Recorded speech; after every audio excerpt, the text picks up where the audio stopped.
इन्होंने जो शेर सुनाया था, मेरे पास जो शेर है वो शेर ये है खूब फजा महकी महकी, चलती है हवा ठंडी ठंडी, हर शब्द समा है नूरानी, महराज को दूल्हा जाते हैं। ज़हनी आजमाइश सीजन 15 का मुकाबला फाइनल जेहलम वाले जीत चुके हैं।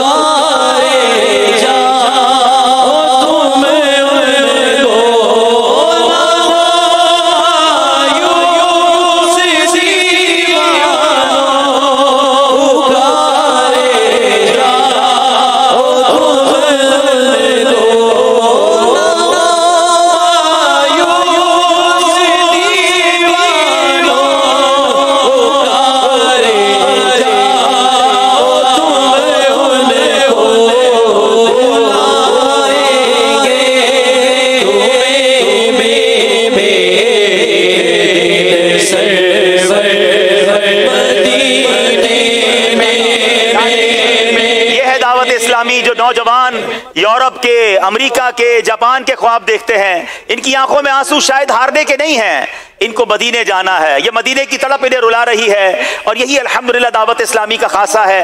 अल्लाह सलामत रखे मेरे पीरो मुर्शिद को, इस अजीम आशिक मदीना को, जिसने लाखों नौजवानों को मदीने की याद में तड़पना सिखाया। लेकिन गुजरांवाला वाले गमज़दा ना हो, आपके लिए भी मदीने का टिकट आ गया है।